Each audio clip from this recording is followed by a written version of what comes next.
Hi, I'm Nitya, your tutor at Nityaz Academy. Let's learn percentages together, step by step. Percent just means out of 100, so 25% is 25 over 100, or 0.25 as a decimal. To find a percent of a number, turn the percent into a decimal and multiply. 30% of 80 is 0.3 times 80, which is 24. On the digital SAT, converting to a decimal first makes every percent problem cleaner. Percent change trips people up. The formula is new minus old divided by old times 100. If the result is positive, it's an increase. If negative, a decrease. The single most common mistake is dividing by the new value.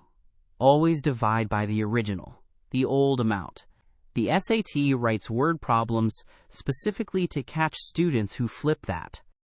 Monthly rent rose from $1,200 to $1,350. What's the percent increase?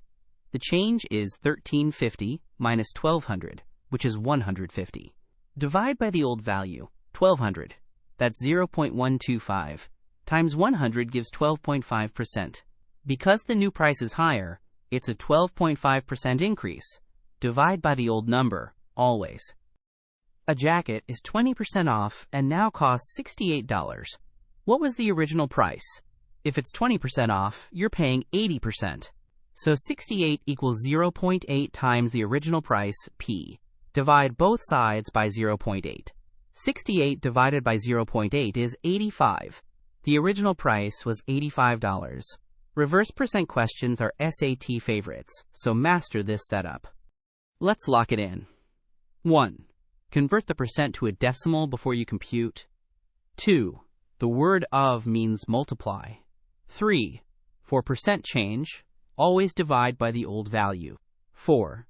After a discount of D%, you pay 100 minus D% of the original.